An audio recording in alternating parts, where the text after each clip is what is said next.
Bonjour à tous, dans cette vidéo nous allons commencer une série consacrée à la défense Benoni. Et on va adopter une formule que j'adopte pour la première fois, mais qui est souvent adoptée par les joueurs lorsqu'ils veulent étudier une nouvelle ouverture. C'est-à-dire qu'on va suivre un joueur qui la joue régulièrement.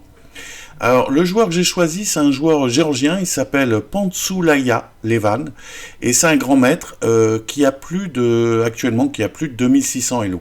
Alors, il joue la défense Benoni depuis, j'ai regardé sur ChessBase, depuis 2002 à peu près, donc ça va faire près de 15 ans qu'il joue la défense Benoni. Alors, quel est l'avantage de rechercher comme ça les parties d'un joueur, c'est-à-dire que l'idée, c'est quand nous on regarde la théorie, c'est très dur de choisir les bonnes variantes. Tandis que là, vous choisissez quelqu'un qui le joue depuis longtemps, donc qui a analysé beaucoup la partie, qui l'a joué souvent, qui a une bonne expérience, et donc vous copiez ses choix, et vous pouvez lui faire confiance, et vous profitez comme ça de ses acquis. Alors nous, donc, c'est Pantsoulaya, ou Pantsoulaya, je sais pas comment ça se prononce, Levan qu'on va suivre, sur plusieurs vidéos. Et là, on commence donc sur cette défense Benoni. J'ai choisi la variante qui l'a le plus joué. Alors, c'est au niveau des grands maîtres. C'est ce qu'on considère maintenant comme la variante classique moderne, c'est-à-dire qui est jouée depuis la fin des années 90, systématiquement par les grands joueurs. Alors, voilà. Donc, on y va.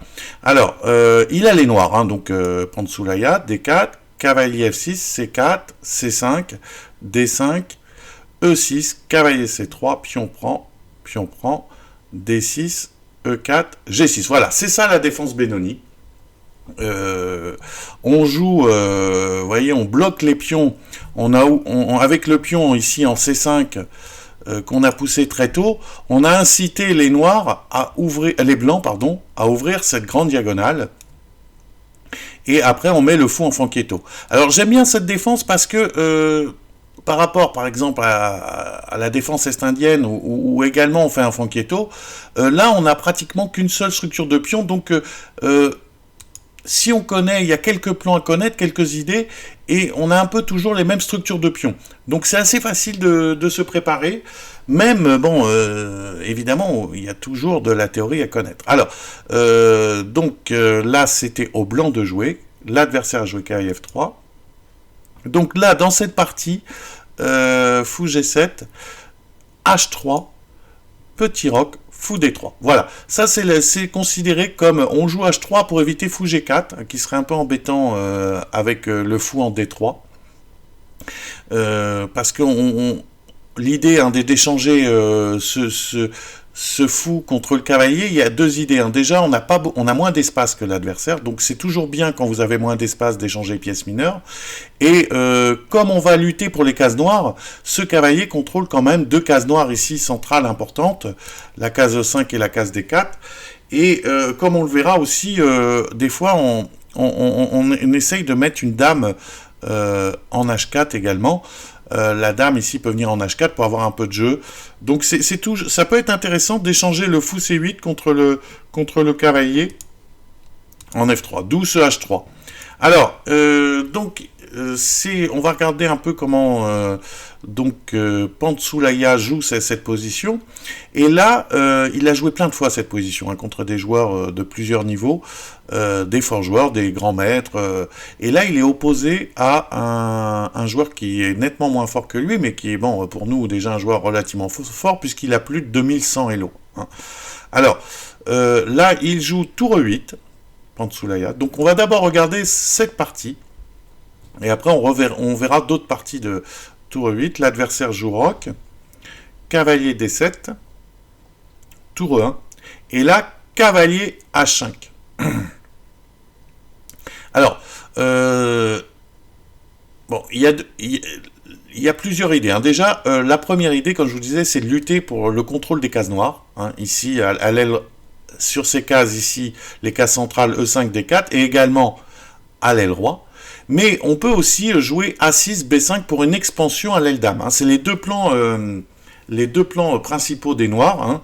Donc, essayez de pousser le pion ici, hein, donc pour avoir du jeu sur cette grande diagonale, ou alors, comme on le verra, prendre le contrôle des cases noires de l'aile dame, hein, notamment de toutes ces cases, ici, toutes les cases noires, ici, essayer d'attaquer. Voilà. Alors, ici, il joue cavalier H5, hein, on pourrait jouer à 6 également, mais il joue cavalier H5. Alors ça, c'est un coup intéressant. L'idée, c'est de compliquer la sortie du fou, hein, qui a envie de venir en F4, comme on le verra plus tard, et on joue cavalier H5. Alors, ça permet également, dans certaines positions, hein, de passer la dame, comme je vous en parlais tout à l'heure, et aussi, ça peut nous permettre de libérer notre pion F ici, et de pouvoir jouer F5 aussi, également. Hein. Bon, alors c'est un cavalier au bord, mais souvent on joue ce coup un peu original, on va le voir, dans la défense Benoni. Alors cavalier H5, son adversaire a joué fou G5, donc attaque la dame, hein, c'est considéré comme la réponse classique de ce genre de coup. Fou F6, oui, alors toujours, hein, une des idées, ça serait d'essayer de prendre le contrôle des cases noires, hein, par exemple si le fou prenait en F6, ben on prendrait de la dame, et on aurait comme ça un bon contrôle des cases noires. Hein. Vous voyez que, bon, je vais essayer de venir en F5, je peux venir en F4, le fou ici va exercer une pression sur le pion en H3, hein, on ne sait jamais, puisque déjà, vous voyez, le pion G2, il peut y avoir des problèmes avec le cavalier en F3, donc fou prend F6 serait vraiment pas bon. Hein. Donc fou F6 a été joué, fou E3, voilà, hein, en espérant que, vous voyez, le cavalier, c'est l'idée de fou G5, c'est que ce cavalier en H5 se retrouve assez mal placé. Cavalier E5 de Pantsoulaya, pardon. Alors toujours, hein, avec cette idée des contrôles des cases noires, hein, si le cavalier prend, on fait fou, prend, et on contrôle la case F4. Donc fou E2, avec l'idée éventuellement, hein, vous voyez, de mettre une pression sur le cavalier en H5, cavalier prend F3, fou prend F3 bien sûr. Alors ça c'est l'idée de cavalier prend F3 ici, c'est que le fou ici n'est pas forcément très bien placé.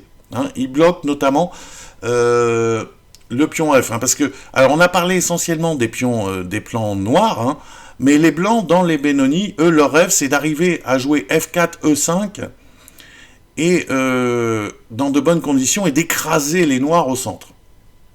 Donc on force comme ça, hein, le fou à venir, et ça bloque pour un moment le pion F. Bon, là évidemment il y a un problème avec le cavalier, donc cavalier G7. Alors cette position, c'est un classique, hein, de la défense Benoni. J'ai trouvé plein de parties qu'a joué Pantsoulaya avec des bons résultats. Hein. Généralement, il a des bonnes positions. Voilà, c'est aussi pour ça que j'ai choisi ce joueur, hein, c'est qu'il a des bons résultats avec la défense Benoni, bien sûr. Hein. Fou F4, des blancs. A6, voilà. Donc là, vous voyez que il utilise la deuxième idée dont je vous parlais, hein, c'est-à-dire d'ouvrir, de chercher du jeu à l'aile dame. Donc on veut jouer B5 pour bon, éventuellement jouer B4 et ouvrir la grande diagonale. Hein. Aussi, bon, si le pion B arrive, bon, on a un contre-jeu sur la colonne E, hein, sur le pion E4, A4, tour B8 pour jouer B5 quand même, et A5. B5, pion prend en passant, tour prend B6. Voilà. Alors les noirs, vous voyez, ont réussi à avoir du jeu, hein, puisque ils sont parvenus à ouvrir. Alors ils ont concédé ici une faiblesse en A6, hein, sur une colonne semi-ouverte, mais eux-mêmes ont du jeu sur le pion B2. Hein, donc ils ont réussi, vous voyez, on voit là une des idées de cette attaque à l'aile dame, hein, l'attaque ici des croisés de la tour et du fou sur les cases noires. Hein. Dame C2, pour défendre évidemment le pion B2 qui est en l'air. Et là, alors une jolie idée, alors assez surprenante, une jolie idée. Alors c'est souvent le cas dans la défense Benoni.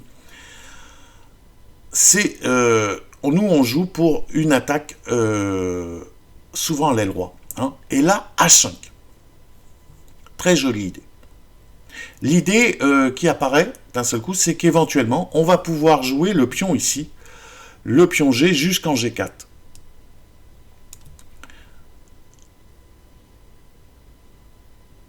Vous voyez, parce que là, je peux jouer G5, attaque le fou, G4, et je l'oblige comme ça à, comment dirais-je, à affaiblir un peu son aile roi. Hein. Alors, l'adversaire cherche du contre-jeu, cavalier A4, il attaque la tour, tour B4, fou D2, voilà, donc c'est l'idée des blancs. Hein, l'idée des blancs par cavalier A4, ça n'avait pas l'air très clair, mais l'idée des blancs, c'est d'essayer, voyez, de profiter, parce qu'évidemment, quand on commence à jouer les pions ici, le roi blanc est quand même affaibli, le roi noir, pardon, est quand même affaibli.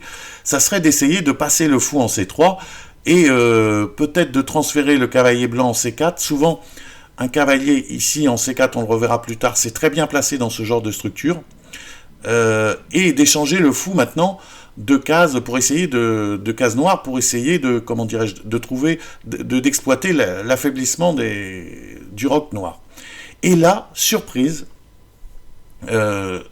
plutôt que de reculer la tour,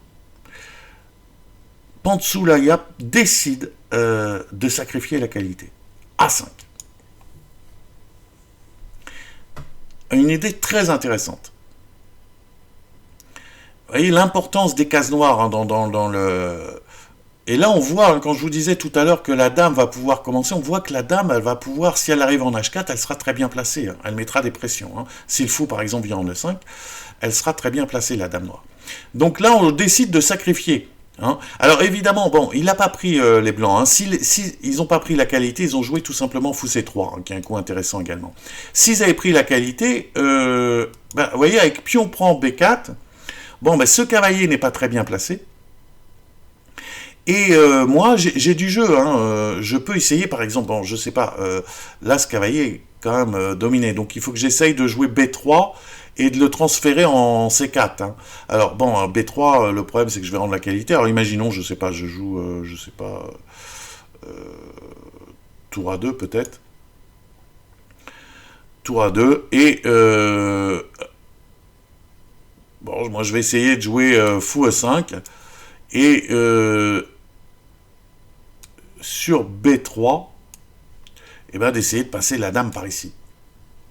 Et là j'ai du jeu, hein, j'ai des possibilités. Vous voyez, on sent que là il y a, par exemple, il peut y avoir des dames F4 qui débarquent, et là j'ai beaucoup de jeu. Hein, c'est le genre d'idée. Alors fou D2, A5, sacrifice de la qualité, mais les joueurs blancs refusent. Fou E5, alors un très bon coup. Hein, on ne prend pas parce que la prise ici aurait peut-être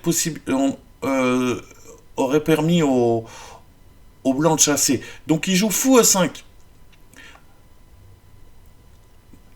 pour conserver la tour qui est bien maintenant en B4 qui est quand même bien placée et avec l'idée de passer cette fameuse dame, hein, comme je vous disais tout à l'heure, à l'aile roi. Fou prend E5, tour prend E5, dame C3. Dame F6, B3. Voilà. Alors ici, on va voir, il y a une petite combinaison que va jouer, même si la position est encore compliquée après, mais on va pas rentrer dans le jusqu'à la fin de la partie, parce que sinon, moi, je préfère vous montrer, c'est quand même des vidéos sur les ouvertures. Ici, il y a une petite combinaison sympa pour les noirs. Alors, si vous pouvez mettre sur pause pour essayer de la trouver, mettez sur pause et les noirs jouent et font une petite combinaison. Alors, la combinaison était fou prend H3. Hein, quelle est l'idée? En fait, c'est que cette dame ici, il y a un vis-à-vis entre les deux dames. Donc, mon idée, c'est de pouvoir jouer tour G5 avec échec et d'attaquer la dame. Mais évidemment, pour l'instant, la dame est défendue par le cavalier. Donc il faut que je fasse tour prend A4 et tour G5 échec. Donc c'est ça l'idée. Je fais fou prend H3. Et si G prend H3, tour prend A4.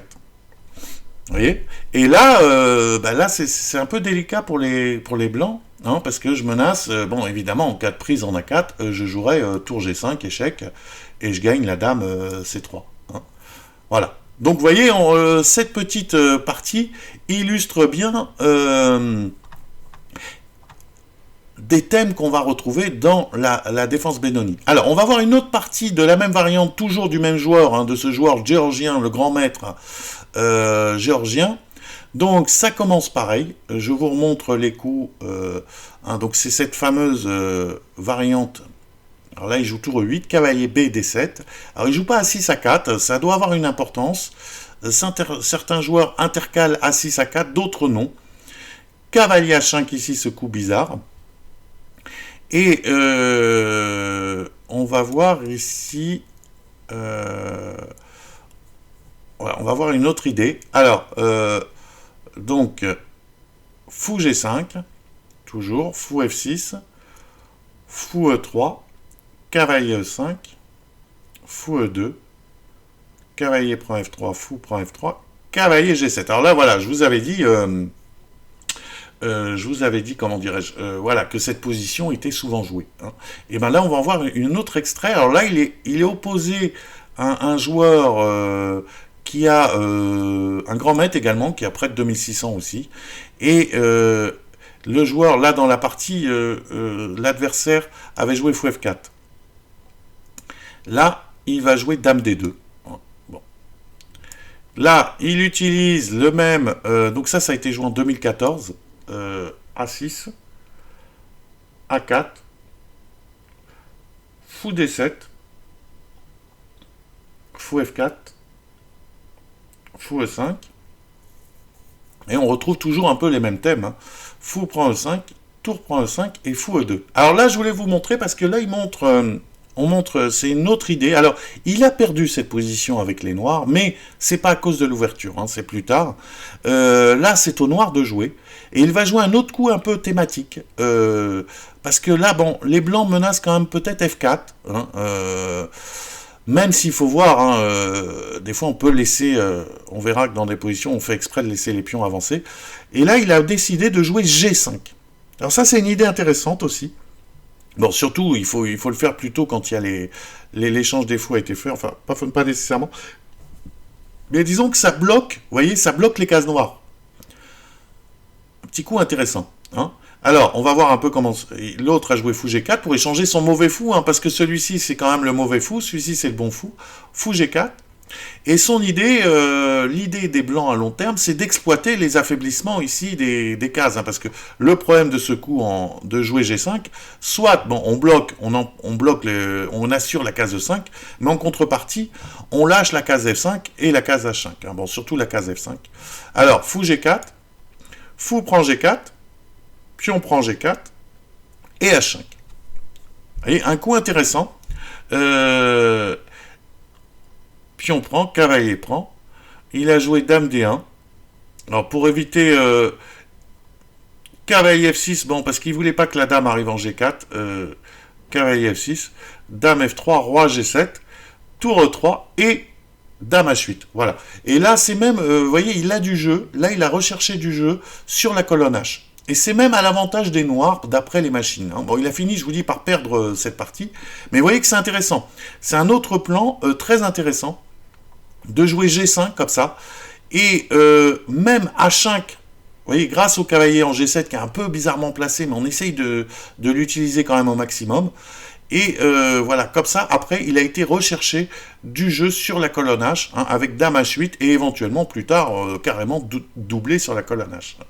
Oui, une autre idée intéressante. Alors, il y a une autre partie également, toujours dans ce genre de position, où les blancs, là, ont joué à 4. Plutôt que de jouer fou F4 ou dame D2, ils ont joué à 4. Il a joué à 6, et on retrouve un peu... et là, il a joué B5, tout de suite. Il a décidé de mettre la dame en B6. Alors ça, c'est en 2016 que ça a été joué. Tour 1-2, fou D7, dame C2, fou E5. Et là, il a joué une autre idée qu'on n'a pas encore vue. Hein. Donc la dame, vous voyez, il a décidé de pas la... Alors la dame, c'est un peu dangereux de la mettre en B6, hein, parce qu'il faut toujours surveiller, parce qu'évidemment, on est cloué ici. On a un vis-à-vis gênant. Donc il faut quand même toujours surveiller B4. B4 qui serait très embêtant. Hein. Si les noirs blancs arrivaient à jouer B4 dans de bonnes conditions, ça pourrait être très embêtant. Alors là, il a joué une autre idée, et c'est pour ça que je voulais vous montrer rapidement ce bout de partie. Il a joué pour... l'adversaire a joué cavalier B1. Bon, avec l'idée, hein, très certainement, de mettre le cavalier en C4. Hein. Ça, c'est un leitmotiv hein, pour les blancs, c'est d'essayer de mettre ce cavalier en C4, il est très bien placé. Hein. Et là, lui, il a joué F5. Voilà. Alors ça aussi, hein, c'est une idée intéressante. On utilise le fait que il y a le cavalier qui est possible. Des fois, on peut même jouer F4 pour essayer de bloquer toujours ces cases noires, assurer la case E5 hein, quand Mais là, il a joué cavalier A3. Et là, fou D4. Un coup intéressant.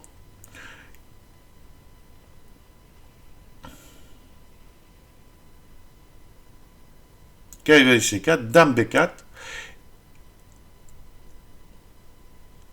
Fou D2, dame B8, fou F4. Alors là, c'était intéressant. Et là, voilà. Là, on se dit, mais il y a un problème sur le pion D6. Et bien, en fait, il a prévu du contre-jeu sur le pion F2. Voilà. Voilà, là, c'était pour vous montrer une autre idée. Hein. Donc, ça explique quand même, hein, dans l'ouverture, il joue tour E8. Moi, j'ai l'impression que ce qu'il aime bien, dans l'ouverture, c'est que la tour blanche vienne en E1. Alors, je vous en ai pas parlé au début parce que c'était pas facile de comprendre pourquoi. Parce que beaucoup de joueurs jouent cavalier H5 plus tôt. Hein. Et lui, il attend, il joue tour E8, cavalier D7. Et je pense qu'il aime bien que la tour blanche vienne en E1. Alors pourquoi? Parce que, vous voyez, pour le contrôle de la case F4, hein, vous commencez à voir que c'est très très important. Et ben, la tour ici est quand même souvent mieux placée en F1. Alors, on va revoir quelques derniers exemples. Le temps défile, donc je ne sais pas si je vais avoir le temps d'en montrer deux. Je vais au moins vous en montrer un. Alors là, une autre idée. Alors très intéressante également. Alors on est dans cette position. Les noirs viennent de jouer cavalier H5. On a vu que les blancs avaient joué fou G5. Là, on va voir fou E3. Cavalier E5. Toujours un peu la même idée. Hein. Fou E2. Ah non, il a pris. Non, fou E2, pardon. Fou E2. Cavalier prend F3. Fou prend F3.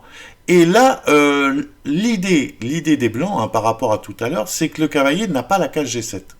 Hein, donc tout à l'heure, il y avait eu fou G5, fou F6, et le cavalier pouvait venir en G7. Là, il revient en F6. Et son idée, c'est fou F4. Alors, qui peut paraître un peu paralysant. Mais là, parce que bon, je peux peut-être jouer E5. Hein, c'est toujours un petit peu embêtant. Les blancs peuvent peut-être préparer E5. Je vous dis, c'est le danger. Hein, il faut. Et là, il y a une ressource que j'aime bien, c'est cavalier D7. Un coup très important. Hein, ça paraît, c'est surprenant, hein, rien que d'y penser, parce que déjà, on ne sort pas de pièces. Et en plus, vous voyez, il vient juste de jouer fou F4 pour mettre la pression sur le pion D6. Et moi, je m'en fous, je lui donne le pion. Alors, c'est assez surprenant. Je vous le montre, mais une fois qu'on a l'idée, c'est pas compliqué, mais il faut juste avoir l'idée. Cavalier D7, l'idée toute simple, c'est que si fou prend, fou prend D6, évidemment, j'ai dame B6. Et là, vous voyez, bon, il est important ce coup de cavalier parce que j'ai bloqué la case E5, mais bon, voilà, là, j'attaque le fou, mais je mets une grosse pression sur le pion B2 et sur la grande diagonale. Donc ça, c'est une ressource très intéressante également. Hein. Alors, juste cavalier D7, vous montrer ce qui s'est passé. Il a joué fou E2, le dame D2, pardon. Cavalier E5, fou E2, A6, A4, fou D7, et on est retombé un peu dans le même style, hein, toujours de position. Voilà. avec cette ouverture de la colonne semi-ouverte, hein, et voilà, et des F5 également. Euh, voilà, là c'est une partie. Voilà, il a obtenu ce genre de position, et on voit que,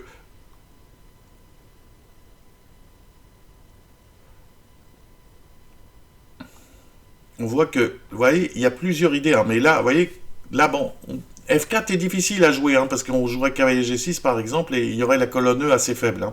Bon, évidemment, peut-être des tours E3 ou des 4 qui peuvent traîner, hein, mais bon, enfin, ne rêvons pas trop. Et là, et ben voilà, encore cette arrivée de la dame, et là, la dame peut menacer, vous voyez, de venir, bon, il faut faire attention à fou G5, mais là, elle prend le contrôle de la quatrième. Hein, on l'a vu aussi, ça, cette quatrième rangée quand même assez importante. Tout à l'heure, on avait vu une tour en B4. Et là, c'est la dame. Alors, il a joué fou H6, cavalier G6, fou prend roi G7. Et là, pareil, il a eu, les noirs ont eu du jeu, vous voyez. Bon, ben, ils ont également ouvert la colonne H. Hein, il peut y avoir peut-être des fous prend H3 qui arrivent à un moment ou à un autre. Alors, un autre exemple... voilà, où là il a joué, où l'adversaire a joué G4. Hein. Alors H5, vous voyez ça aussi, on laisse, c'est un classique, on laisse s'il est blanc, parce que quand on joue cavalier H5, ça a l'air bizarre, hein, on laisse G4. Je vous redonnerai tout à l'heure un autre exemple, mais on perd du temps, mais l'idée c'est de, vous voyez, de provoquer des affaiblissements comme ça. Et là toujours, hein, vous voyez, une idée, il a rejoué cette idée. Normalement, souvent on en achète. Mais là, on reprend l'idée avec cavalier D7. Toujours cette idée de donner le pion B6. Et si fou prend D6, évidemment, c'est toujours ce dame B6, ce fameux dame B6. Alors là, il a réussi comme ça à bloquer le pion. Et il y a eu une partie voilà, très compliquée où les noirs, vous voyez, ont eu du contre-jeu. Voilà. Alors, et là, il est venu plutôt en B3. Et toujours via la colonne B, hein, la colonne semi-ouverte. On a du jeu sur le pion E4 et on a du jeu sur le pion B2 via la colonne B. Alors, juste avant de vous quitter, je vais vous montrer un petit exemple. Alors là, qui n'est pas d'une partie de Pantsulaia, mais juste un petit peu, parce que beaucoup de joueurs, c'est jamais joué hein, pratiquement par les grands maîtres, mais on peut se poser la question quand même. Hein. Je viens de jouer cavalier H5. Bon. Là, ça paraît, il serait quand même totalement légitime de se dire, mais qu'est-ce qui se passe si je joue G4 hein. Qu'est-ce qui va se passer? Alors, G4, évidemment, je dois revenir. Et là, fou F4. Hein, on peut se dire, bon, oui, tiens, c'est embêtant quand même. Alors, une des idées, ce qu'il faut éviter de faire, généralement, alors, c'est de jouer des cavaliers E5. Ce genre de position, c'est pas logique, vous voyez. Ce genre de position pour les noirs, c'est pas logique. Pourquoi? Parce qu'ils ont bouché leur contre-jeu, hein, parce que nous, on a une colonne, on a du jeu sur le pion E4, on essaye d'avoir du jeu sur cette diagonale, et avec ce pion, on a bloqué ces deux lignes, et en plus, on a donné un pion passé protégé. Alors, on pourrait, hein, si la tour était en F8, ça serait peut-être plus jouable, alors, parce qu'on pourrait transférer un cavalier en D6. C'est possible des fois, mais là, c'est pas logique. Alors, ici, il faut trouver du contre-jeu. Alors là, je vous montre, on joue H5, G5, alors là, bon, là, je suis obligé d'aller en H7. H5, bon, pion prend serait pas très logique, hein, cavalier prend serait intéressant. G5, cavalier là. Et vous voyez que là, ben, là, bon, s'il fait fou prend D6, j'ai toujours un peu les mêmes ressources, hein, à base de peut-être de dame B6. Il joue H4. Et là, je bloque cavalier E5. Et vous voyez que là, par contre, j'ai obtenu du jeu ici. Hein. Le fait d'avoir avancé, c'est une des idées d'H5, c'est que j'obtiens ici du jeu sur la case G4. Alors, montrer encore un exemple ici. Voilà, je voulais voir cette position avec vous, rapidement, et vous montrer le type de contre-jeu qu'on peut avoir. Cavalier prend G5. Vous voyez, c'est extrêmement compliqué. Hein. Et ben l'idée, bon, c'est basé sur une nulle, hein, parce que vous voyez que les pièces arrivent. Mais si par exemple pion prend E5, bon ben tout simplement cavalier H3, et j'ai perdu une tour, mais vous voyez que la dame va débouler ici en H4, j'ai le fou ici qui est quand même bien placé, le cavalier ici, donc bon, et s'il prend le cavalier, imaginons qu'il prenne le cavalier, et ben je peux encore sacrifier la tour, hein, et obtenir, vous voyez comme ça, ici au moins la nulle. Hein, donc c'était pour vous donner un petit peu aussi, vous montrer encore un thème, hein, comme quoi on attaque à l'aile droit. Voilà, on va arrêter cette vidéo parce que ça fait déjà, elle est déjà de 30 minutes. C'est une manière un peu, pour ceux qui ne connaissent pas la Benoni, de voir un peu le type de position qu'on peut avoir. C'est une des variantes les plus classiques, et il y a d'autres variantes, et on continuera à étudier donc les parties de Pantsoulaya pour voir un petit peu comment lui il gère, quel thème il exploite, etc. À bientôt dans une prochaine vidéo.